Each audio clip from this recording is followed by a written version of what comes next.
Howdy folks, I'm Colonel Sanders and you're not. A month ago I posted a video on TikTok and Instagram that on Instagram got 3 million views and on TikTok here got 7.1 million views.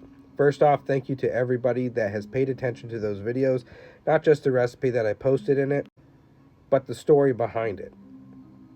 About 7 months ago, I went to Kentucky Fried Chicken with my family here in Central City, Kentucky.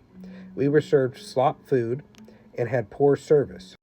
It wasn't until I posted a public review of the food showing what it looked like and explaining the entire situation along with the $70 receipt that the manager reached out through Facebook Messenger, which anybody that works in management of any restaurant or any store knows that's a big no-no. And I know it's a big no-no because I have some friends that franchise Kentucky Fried Chicken that told me that's against their policy and it would immediately result in the termination and suspension of that manager. That manager, through Facebook Messenger, had said that they were going to give us free chicken and refund the whole order to come in that Sunday. And we didn't ask for a refund. We just wanted somebody to hear our complaint about the food. We know what our family food's supposed to be like. We know what our uncle's food is supposed to be like. That was not it. I decided to entertain this manager, and I said thank you for getting back to me, and we'll be back Sunday to make good on this order. Now, mind you, this is her personal Facebook page. She immediately turned around and shared my post and then cussed me and other customers out that are complaining about soggy chicken. And then she proceeded to tell us to make it at home ourselves and see if our stuff ain't soggy. So I made a video cooking the chicken at home ourselves using their bucket and doing things the right way, and it was crispy. It was not soggy. Heck, it wasn't even soggy the day after sticking it in the fridge overnight. And I told her I didn't appreciate what she had said. And I also didn't appreciate the threats that were made towards me in her comment threads there. And I started receiving harassment from her employees, her assistant managers. I screenshotted all this stuff and I sent it into corporate. I also screenshotted all of it, included it in the video that's pinned to my TikTok page. And if you're watching this on YouTube, you can see the video through the Cooking with Colonel Sanders playlist and the KFC review playlist. I posted all the screenshots and I sent them into corporate.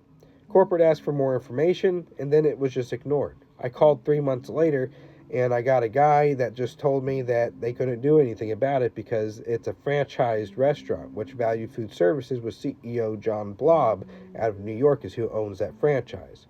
The previous franchise owner had passed away, and he was a good franchisee.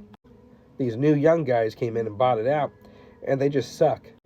So the KFC Corporation had basically told me that this is allowed behavior, and the franchisee didn't want to do anything about it to make good on it.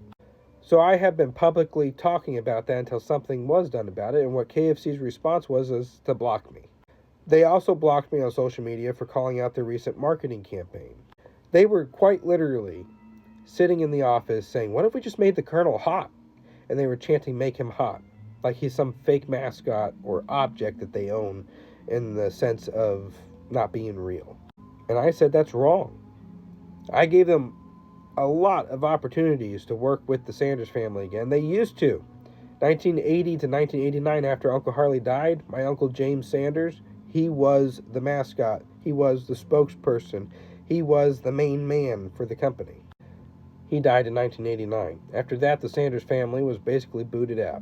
As the years went on, other members of the family got out of the business, got out of franchising, got out of the corporate world of it. 2010 comes along, KFC is failing in the United States, so they decide to sexualize my uncle. So for a decade, they sexualized and misrepresented my uncle. I spoke out against it then. I was blocked for it and met with a lot of hate. Now I have more of a following behind me and more people have seen how KFC has treated me over the years, how they have treated the Colonel and the customers. And people are realizing that he was real, and it's quite weird what they're doing. Over the months, I'm in the AKFCF group on Facebook, and I'm waiting for them to kick me because I've been saying that they're wrong. This is horrible what they're doing. But over the last few months, several members of the AKFCF were posting saying that KFC has taken every opportunity they could to get tax cuts and to erase their heritage. Many people were voicing their dissatisfaction with the move to Texas and with the misrepresentation of Colonel Sanders, because some people are still alive that work in the franchising world that knew him. Today, I read on a post there that they're backpedaling on that, saying that certain things that were said that are circulating are misinformed. that this new marketing team is bright, brilliant, and they applaud them for what they're doing, bringing us into the new world. And I commented underneath it saying that this is not brilliant. This marketing team is disrespectful towards the heritage of Kentucky Fried Chicken and towards the Colonel's family, because they blocked me for calling out the food that we had, the service that we had, and the marketing decisions that they've done with Uncle Harley's image. The only good comments I've seen about their marketing literally look like they were paid to say good things about it. The other comments are people saying this is weird, this is uncomfortable, and more recently, people that are backing me and my family up and telling KFC it's wrong what they're doing. Now, a lot of people say, who cares about this? The guy's dead. Move on. Why did we care about Cracker Barrel? When they announced the change of their logo and the change of their restaurant, why did so many of us care about an old design of a restaurant? For me, it was the heritage and the nostalgia of my family going there on the weekends for breakfast. Everyone else had their reasons too. And everyone voiced their opinions enough to where Cracker Barrel said, hey, we're not getting the money, so we need to go back to our original logo and make these people happy. And the granddaughter of the original Peg game that is supplied to Cracker Barrel, or was, Cracker Barrel gave them the boot too, and then falsely advertised that the Peg game's still the same, even though they changed the wording on it and the company that supplies it. And that granddaughter is on TikTok now, voicing her opinions on that and trying to get her story heard so that people could be aware of what Cracker Barrel has done to that heritage and family legacy. So I'm not the only one advocating for it. Now, does all of the Colonel's family care as much as I do? No, they don't. But several of them do care, not as much as the take to the internet, but they do voice their opinions with me, and I share those on here. It's very clear to me KFC is never coming back to Kentucky. They're never going back to the original way, the hard way. They're never going back to the way Colonel Sanders did things. They're never going back to their heritage. They're never going to work with me or my family again. So, although it won't affect their business at all, my family will never step foot in another Kentucky Fried Chicken, good or bad. We'll never support it again. And all I have to say to that is my surname is Sanders, and I have the Kentucky Colonel title, and they will not stop me from using my name. They also will not stop me from dressing the way that I do. Because if they want to do that, then they need to start sending cease and desist to the impersonators that dress like my uncle on a day-to-day basis and quite literally associate themselves heavily with Kentucky Fried Chicken. Because I'll fight that. I'm still going to share my family history. I'm still going to share all of it. KFC is not the only restaurant this family has made. We have made Lee's Famous Recipe Chicken. We have made Miss Millie's Awesome Chicken. Pop's Fried Chicken and Catfish and Katie's Restaurant no longer exist, but we made those restaurants too.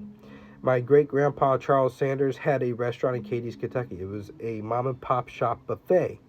It's no longer around either, but it was good when it was there. My cousin Lee's brother-in-law Harold Omer, his family has created a hot sauce company called Homer Hot.